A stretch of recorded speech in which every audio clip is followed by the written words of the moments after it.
Has the Toronto Raptors turnaround been real? Why does Nick Nurse seemingly have one foot out the door? Talk about that. Welcome into the Locked On NBA playoff preview. I'm Nick Engstead of Locked On NBA and joined by Sean Woodley of Locked On Raptors to give you everything you need to know about the Toronto Raptors going into the playoffs. Sean, let's leave the Nick Nurse thing aside for just a second. What's been the biggest on-court story for this Raptors team that it was bad at the beginning of the season and now is kind of just like is gotten better?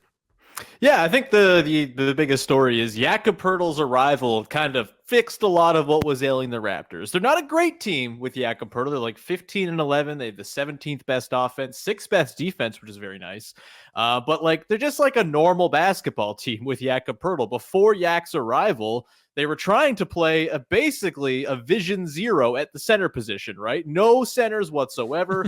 A little bit of Christian Koloko, the rookie second-round pick off the bench. But for the most part, they were rolling with 6'9" dudes and hoping that they could, with a very aggressive scrambling style of defense, cause a lot of havoc and, just kind of win with length. Problem is none of those guys really offered big man skills, and the Raptors badly needed someone who could, set a screen or catch the ball on the roll or score it around the basket. And when they brought Jakob Poeltl in, you factor in his rim protection as well, which really made the Raptors' scrambling defense actually work better because there's a guy to clean up the messes that leak through with the way they play. And it just is a basketball team that makes sense. They still have a lot of flaws. They're not super deep. They can't shoot the three worth a damn, but they are a real basketball team that plays real, recognizable basketball again, and that has led to them being pretty decent down the stretch. What is the playoff rotation for this Raptors team? So give me the starting five, a couple of players that are going to play off the bench, and then is there anybody on the bubble that you're looking at? I mean, the bubble might be anyone who's not a starter. Nick Nurse loves to play his starters a whole lot of minutes. That's his whole thing when he's trying to win a game, a one-off, situation. He will ride his starters 40-plus minutes. He does not care, and I would expect that's going to be the case in the play-in against the Bulls.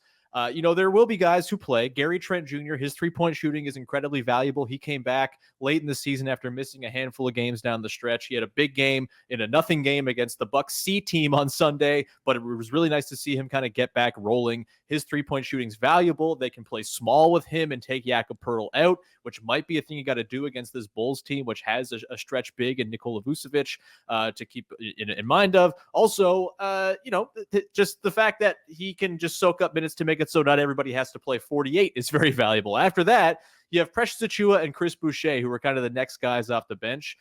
Precious has been very up and down. He's a roller coaster of a player. He's played pretty well down the stretch, had a couple good games over the weekend. His defense is going to be incredibly valuable, specifically on the wings against a Bulls team that likes to pull you out with sort of smaller guard-oriented play. I think Precious is going to have a role to play. Chris Boucher, I think he might be the guy who's sort of most on the bubble. He's very up and down. When he's good, he's incredible, and he's such a valuable, electrifying piece off the bench. When he's bad, he just kind of doesn't do much, and you can't have dudes not doing too much in a one-off win-or-go-home game. So Boucher has a history of being very good against the Bulls. If they can get that Boucher, he'll play a lot in this game, and the Raptors will have an 8-man rotation. If the bench guys falter at all, which has been a story all season long, we will see all 5 starters play 40-ish minutes or more in the play-in game. No doubt about it. Nick Nurse does not care about hurting the feelings of his bench players who have kind of let him down for the most part this season. Let's talk about Nick Nurse, who may have a short-term vision of this team for one reason or another with the minutes that he plays. Why are these stories coming out now, and do you think it'll affect this team in the playoffs that Nick Nurse may have one foot out the door right now?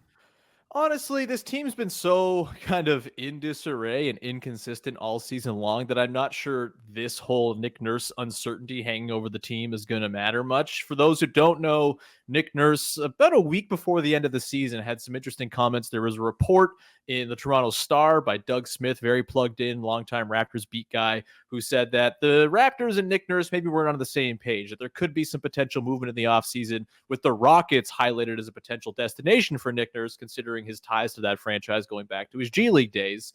And then asked before a game in Philadelphia, a very big game for the Raptors, mind you, about just sort of his general state of mind. It wasn't even a direct question about the piece that came out. Nick Nurse went on a whole soliloquy about how, hey, I might take a couple weeks after the season, see where things are at, see how the relationship is. And it just felt like bizarre timing with the team in a play-in push, still with the 8th seed very much a possibility for them.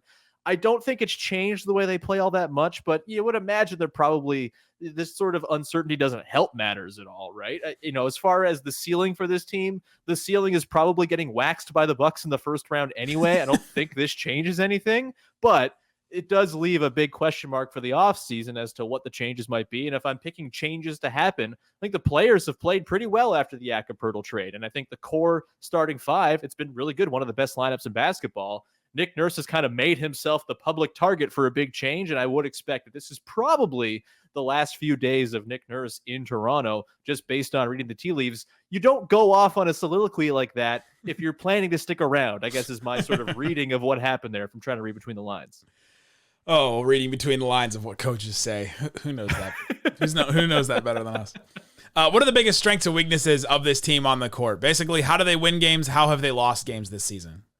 They win games when they kind of let flow creep into their offense. Their defense is very good. Again, it's been 6th in the NBA since the trade deadline. I think that's going to do a pretty good job of slowing down the Chicago Bulls. OG Anunoby in particular has been a menace guarding DeMar DeRozan all season long. Per the NBA.com matchup data, 118.3 partial possessions DeMar has been guarded by OG. The Bulls have scored 101 points on those, a 0.85 points per possession clip.